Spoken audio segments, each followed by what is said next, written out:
Kabar mengejutkan datang dari Jessica Wongso, terpidana kasus pembunuhan Mirna. Ya, Jessica kini dapat menghirup udara bebas dengan status bebas bersyarat. Saat melakukan konferensi pers yang tadi, Jessica ditemani oleh Otto Hasibuan. Selaku kuasa hukumnya, Otto mengaku sangat bahagia dan bersyukur karena hari ini 18 Agustus 2024, Jessica pun dapat menghirup udara bebas dengan status bebas bersyarat. Lalu, seperti apa ungkapan rasa bahagia Jessica yang pada hari ini sudah bisa beraktivitas kembali? Dan seperti apa rasa bahagia Otto Hasibuan yang selama ini mendukung serta memberikan bantuan hukum untuk Jessica? Sekarang dari LPS ini kita menuju ke Kejari karena ada proses pengeluaran kan, karena ini kan Jessica dilakukan pembebasan bersyarat, ya kan? Setelah itu nanti dari Kejari direncanakan ke Bapas. Hari ini adalah hari yang berbahagia buat kami, khususnya buat Jessica Wongso. Karena hari ini Tuhan memberikan kesempatan kepada Jessica untuk dapat bebas bersyarat dari lapas Pondok Bambu. Yaitu hari ini tanggal 18 bulan 8 tahun 2024. Jadi persis Jessica sudah hampir 8 tahun lebih, 8 tahun setengah menjalani hukuman di penjara Pondok Bambu Cibinong, Pondok Bambu. Selamat siang semua teman-teman wartawan, terima kasih sudah hadir di sini. Semoga nggak ada yang cedera ya, karena ramai sekali. Saya hari ini bersyukur karena sudah bisa keluar dari lapas dan bertemu kembali dengan keluarga dan teman-teman, dan ini pengacara-pengacara yang sudah seperti keluarga untuk saya. Terima kasih untuk dukungannya semuanya, doa, support dan segala macam hal-hal yang baik untuk saya. Itu sangat berarti yang membuat saya kuat untuk selama ini saya bisa bertahan. Maaf saya gugup banyak banget orangnya. Untuk pendukung-pendukung saya yang hadir hari ini, terima kasih banyak sudah meluangkan waktu untuk ketemu di sini. Semoga semuanya selalu sehat dan baik aja. Terima kasih. Pada waktu awal itu terjadi, saya merasakan sangat sedih sekali ya. Tapi sejalannya waktu dan sekarang ini saya sudah memaafkan semua yang telah melakukan hal-hal yang buruk kepada saya. Sudah tidak ada kebencian lagi di hati saya. Jadi sekarang saya udah pulang aja untuk menjalani, juga saya harus menjalani apa yang seharusnya saya harus jalani. Jadi saya sudah maafkan semuanya dan saya tidak ada dendam sama sekali. Kebencian dari saya sama sekali. Kalau untuk upaya hukum, saya akan serahkan ke Om Otto karena Om Otto yang akan ngomong soal upaya hukum. Seperti yang tadi saya bilang ya, saya masih nge-blank, nggak tahu mau ngapain. Jadi untuk kemananya abis ini saya masih belum bisa jawab. Nanti saya akan bandingkan lagi dengan orang di sekitar saya. Saya rasa ini akan berjalan dengan sendirinya ya. Tapi karena yang kayak tadi saya bilang, saya sudah tidak menyimpan kebencian atau perasaan negatif dalam hati saya. Jadi mungkin niat dan pandangan saya di masa depan itu ya, saya mau ya selalu yang terjadi adalah hal yang positif. Jadi kalau misalnya saya meniatkan seperti itu, ya saya berharap saya dan orang-orang di sekitar saya bisa baik-baik saja menjalani kehidupan di masa depan nantinya dengan dipenuhi dengan hal yang lebih baik lagi daripada yang lalu. Saya tanya dulu jawab katanya. Jadi begini ya, mengenai soal PK ini ya. Terus terang aja kita mengambil posisi bahwa Jessica sudah dibebaskan dengan bebas bersyarat. Ya.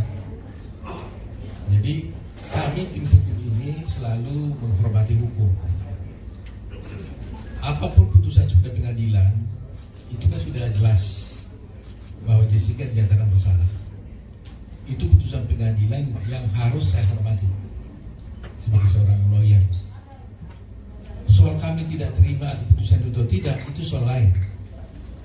Tapi karena itu formal sudah keluar, harus saya hormati, itulah putusan. Dia menyatakan bersalah. Tetapi kami sebagai lawyer, tentunya nanti kami diskusikan dengan Jessica, merasa bahwa mungkin putusan itu tidak sesuai dengan apa yang terjadi menurut kami. Oleh karena itu, kita akan mencoba peluang untuk mengajukan PK terhadap perkara itu. Ya, jadi itu posisinya. Sebagai seorang lawyer, saya harus menghormati putusan pengadilan karena itu sudah inkrah. Tetapi hukum juga memberikan kesempatan kepada semua pihak, ya termasuk Jessica, apabila merasakan ingin mengajukan PK, juga hukum juga memberikan kesempatan dan hak itu kepada dia. Itu persoalannya. Iya, hukuman itu bukan soal hanya nama baik, segala-galanya tentunya, ya. Soal kebenaran, kan. Ya, kebenaran kan harus ditegakkan. Jadi ada pepatah mengatakan bahwa kebenaran itu akan mencari jalannya sendiri, kan?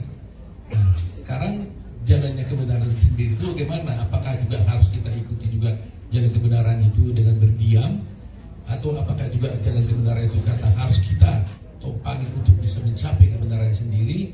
Nah, itulah yang akan kita wujudkan nantinya. Sehingga kalau kita berpikir bahwa kita merasa ada ketidakbenaran di sana, ya kita harus jalankan. Tetapi selalu saya katakan bahwa saya menghormati putusan. Sebab kalau saya tidak menghormati putusan, saya tidak akan pergi ke pengadilan. Ketika saya mau membela di pengadilan, tentunya saya harus hormati itu. Soal itu menurut kami adalah tidak benar atau tidak, ada jalannya. Jalannya adalah PK. Itu persoalannya. Ya, terus terang aja kami memiliki novum untuk perkara ini. Berbeda dengan yang dulu, sekarang ini justru kami menemukan novum. Bahwa memang novum ini novum itu kan begini. Novum ini adalah suatu bukti yang ada pada waktu perkara itu dijalankan, tetapi tidak kami temukan bukti itu pada waktu perkara itu berjalan. Yang mana kalau bukti itu tadinya ada pada waktu itu dan bisa kami sampaikan di pengadilan, maka putusan hakim akan bisa berubah. Nah, ternyata selama perkara ini berjalan sekian tahun, 8 tahun ini, kami tidak pernah menemukan bukti itu, sehingga tidak ada alasan kuat untuk menyatakan ketidakbenaran itu. Tetapi suddenly kami menemukan bukti baru, yang mana bukti itu sebenarnya ada pada waktu itu, tapi disimpan oleh seseorang, disembunyikan oleh seseorang, sehingga terhilang bukti itu, sehingga putusan itu memberatkan dia. Kalau ada bukti itu tadinya, maka dengan bukti itu kita bisa buktikan bahwa sebenarnya perkara itu harus berkata lain. Nah, itulah yang disampaikan. Soal hasil tentunya hakim yang menentukan. Tetapi sebagai lawyer Anda akan bisa melihat nanti presentasi kami apakah betul yang saya sampaikan ini. Karena kadang-kadang kan hasil pengadilan dengan fakta di persidangan kan kadang bisa beda. Ya kan? Ada yang mengatakan ini harus bebas, tapi nyatanya dihukum. Ada yang mengatakan ini seharusnya dihukum, ternyata bebas. Nah, tetapi saya berharap bahwa kadang-kadang putusan hakim ini tidak selamanya menjadi berakibat buruk kepada seseorang. Ada kalanya orang dihukum tapi tetap dipercaya oleh masyarakat, karena masyarakat mengatakan dengan bukti-bukti dan fakta-fakta yang kita tampilkan di persidangan, dan beruntung kita sekarang sudah ada live di TV, semua bisa menonton apa yang terjadi di persidangan, maka bisa saja dikatakan wah berdasarkan ini sebenarnya harus bebas, tapi putusannya menghukum. Bisa terjadi karena itu keadilan yang ditimbulkan oleh hakim. Nah, paling tidak kami akan berupaya membuktikan kepada masyarakat bahwa bukti ini ada jelas disembunyikan pada waktu itu, dan kalau kami tunjukkan itu, orang akan tahu, oh berarti benar-benar seharusnya dia harus tidak dihukum, kira-kira begitu. Nah, bagi saya itu sudah lebih dari cukup. Kalau saya berbincang dengan Jessica tadi di mobil saya dengan dia sendiri sampai tadi itu blank aja. Dia blank, dia bilang, "Om di mana sekarang saya ini?" Karena dia sendiri pun sebenarnya surprise juga. Tiba-tiba bebas ini juga dia surprise juga dia. Ya. Jadi ya bayangin aja, ini baru keluar dari tadi langsung di situ wawancara. Bingung dia nih.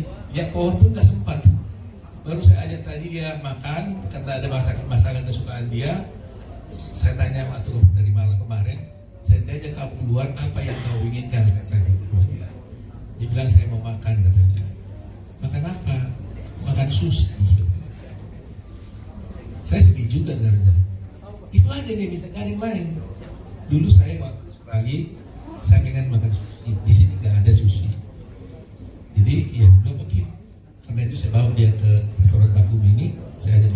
Itu aja permintaan dia, nggak ada yang lain. Jadi saya tanya, kamu rencanamu apa? Saya nggak tahu om. Blank katanya. Jadi habis ini juga nanti mungkin saya harus dia dulu istirahat dulu, berpikir-pikir 1-2 hari ini baru dia pikir apa yang harus dilakukannya. Dia bingung sekali. Nah, kalau kalian mungkin ingin lebih tahu, saya ingin bercerita ya pengalaman saya dengan Jessica ini cukup panjang memang. Ya, up and down hubungan saya dengan dia ini. Dia kan kita bisa datang waktu dia sedih. Situ suasana pasti sedih juga. Kita juga waktu datang ke sana bisa juga waktu itu dia segembira, suasananya kan gembira. Tapi ketika dia tanya kapan saya bebas, itulah satu hal yang tidak bisa saya jawab. Air mata kadang-kadang mau menyetek juga, jatuh. Tapi saya tahan.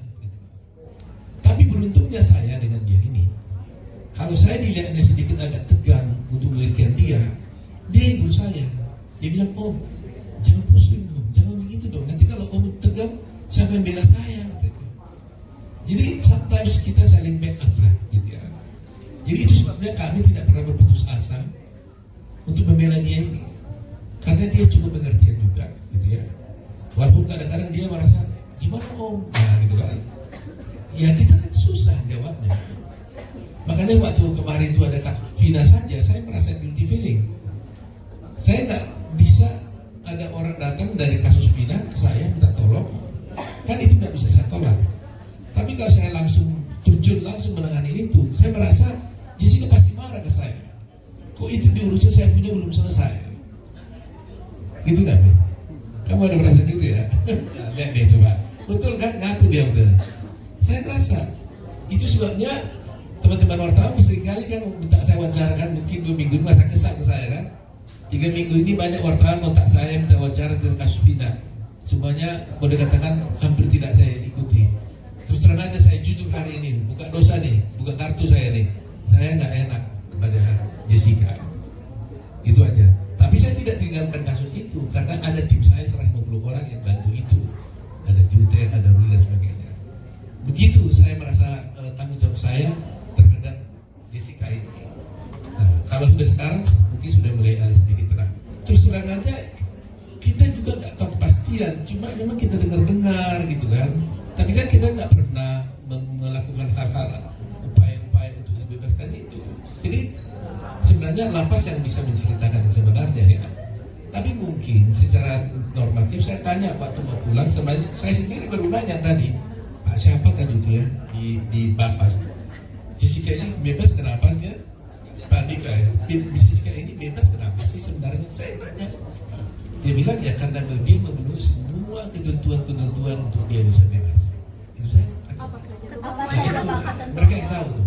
Semua aturan-aturan itu kan ada untuk remisi ini nih. Tapi dikasih taunya tuh kapan bang kalau hari ini bakal bebas? Saya berapa hari yang lalu dengar iya, tapi mereka bilang selama belum ada keputusan resmi, mereka juga tidak bisa memastikan betul keluar atau tidak. Ya kan? Cuma diberitakan tadi malam mereka mengatakan sudah ada itunya keputusannya. Makanya langsung saya beritahu malam hari kan.